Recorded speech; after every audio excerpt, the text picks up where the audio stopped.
Hola, muy buenas tardes a todos. Hoy voy a realizar un pequeño comentario acerca de la obra más importante y laureada de todos los tiempos en lengua castellana, es decir, el ingenioso hidalgo Don Quijote de la Mancha, cuya primera parte fue impresa en Madrid en el año 1605 en la imprenta de Juan de la Cuesta y a cargo del librero editor Francisco de Robles,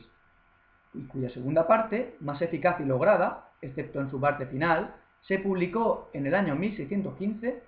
con mucha premura, una vez sale a la luz en 1614 el apócrifo Quijote de Avellaneda atribuido al Círculo de Lope de Vega. Podemos hablar horas y horas sobre este inagotable clásico que despertó no pocas controversias en críticos o escritores de la talla de Menéndez Pelayo, Miguel de Unamuno, Leo Spitzer, Emilio Cotarelo, Rodríguez Marín o Américo Castro, por citar solo unos pocos. Pero hoy centraremos nuestro somero análisis en la relación que guardan entre sí el capítulo 9 de la primera parte y el capítulo 3 de la segunda parte. Una relación decisiva en lo que se refiere a la estrategia compositiva de la obra y que afecta directamente a su verosimilitud. Aunque ahora nos parezca muy común el recurso de vincular la veracidad del relato al prestigio de la fuente informativa, en el tiempo de Cervantes era un recurso retórico nuevo y requería del genio de un gran escritor para manejarlo con maestría e imprimirle desde el primer instante un vigor irónico, persuasivo y aún no superado, pese a que han pasado ya 402 años. El capítulo 9 de la primera parte es muy importante, porque en él se cita por primera vez el nombre del historiador árabe Cide Hamete Benengeli, supuesto autor de la historia de las aventuras de Don Quijote, que además de ser un personaje ficticio, se convierte en el auténtico narrador, en la fuente documental básica, aunque no la única, que Cervantes consulta, además de los anales de la Mancha o a los académicos de Argamasilla que le dan los poemas. Además de ello, precisa de la figura de un muchacho morisco aljamiado que traduce ipso facto al castellano los manuscritos árabes hallados por el narrador para contar con todo detalle la estupenda batalla que el gallardo vizcaíno y el valiente manchego libraron. La ausencia fidedigna de fuentes documentales había evitado que en el capítulo 8 se diera cumplida cuenta de los detalles de la batalla entre el vizcaíno y Don Quijote. Y Cide Hamete y el muchacho aljamiado, que le traduce al castellano, son la estratagema perfecta para llevar al lector a un nuevo plano de metaficción.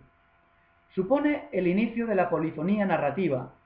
y esa pluralidad de voces que cuentan la historia nos lleva al perspectivismo y a la inauguración de la literatura moderna tal y como hoy la conocemos. Y si el capítulo 9 de la primera parte supone un salto cualitativo en la forma de contar un relato, deteniendo el mismo hasta encontrar la fuente documentada, el capítulo 3 de la segunda parte, con el diálogo de Don Quijote y el bachiller Sansón Carrasco, nos remite a una sincronía que resulta extraña y desconcertante en tanto en cuanto el caballero de la triste figura es coetáneo de sus propias hazañas, algo impropio, y es más, la supuesta narración de Cid Hamete puede tener incluso resonancias proféticas, deslindando a los propios personajes, Quijote y Sancho, del propio curso de la historia. De esa manera, Cervantes logra la inmortalidad de Don Quijote y Sancho Panza. Los personajes viven más allá de la historia, porque permanecen en la memoria y en la imaginación de la gente que fabula y especula con las aventuras y peripecias quijotescas, y de ahí que consideremos que las inexactitudes y contradicciones del tiempo en el relato son otro recurso retórico para adentrar al lector en el territorio de la metaficción antes aludida. Leo Spitzer decía que desde que uno comienza a leer el Quijote, siente que hay un poder invisible y omnipotente que nos lleva a donde y como quiere con su omnisciencia secuencial y polifónica. Tal es la sapiencia de Cervantes que a medida que aumenta todos esos embrollos, se gana el lector, ávido de profundizar en las claves del misterio que propone. En el capítulo 3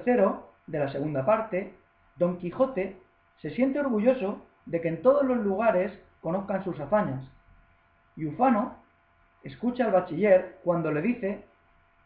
que los niños la manosean, los mozos la leen, los hombres la entienden y los viejos la celebran. La tal historia de sus hazañas es del más gustoso y menos perjudicial entretenimiento que hasta ahora se haya visto. Sin embargo, el orgullo que siente Don Quijote se torna preocupación al considerar que Cid Hamete pueda no ser riguroso en la narración de su historia. De hecho, le compara con Orbaneja, el pintor de Úbeda que pintaba a lo que saliere. Dada la rivalidad existente con los moros, refiere Don Quijote que de los moros no se podía esperar verdad alguna, porque todos son embelecadores, falsarios y quimeristas. Afirmación que le lleva a cuestionar la verosimilitud de prácticamente todas las obras que fueron traducidas por los árabes. Nos podemos retrotraer a la Escuela de Traductores de Toledo o a los equipos de traductores que estuvieron en Murcia, Sevilla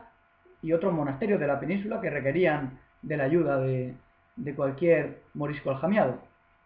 Si la traducción supone un falseamiento de la realidad, apenas existirán las obras realmente verosímiles. De modo que en este pasaje cuestiona el método con el que se procura la verosimilitud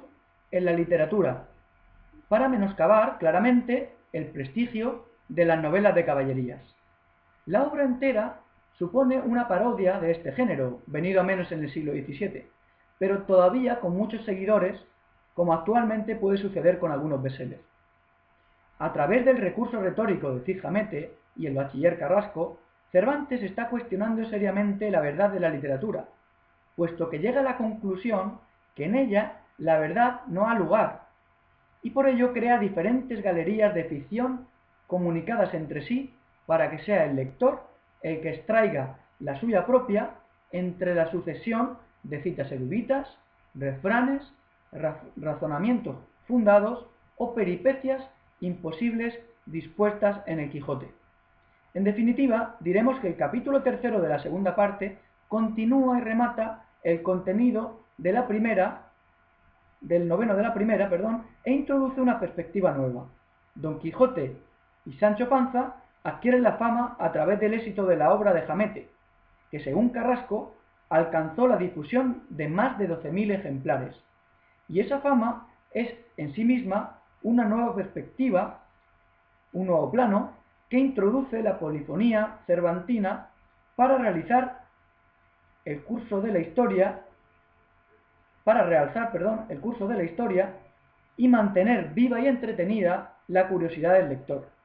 Con todos esos juegos retóricos, Cervantes da un paso más allá de las limitaciones de su tiempo, superando en audacia, a través de la ironía y el juego de espejos, a sus referentes Ariosto, Tasso, Rabelais o Gonzalo. Muchas gracias.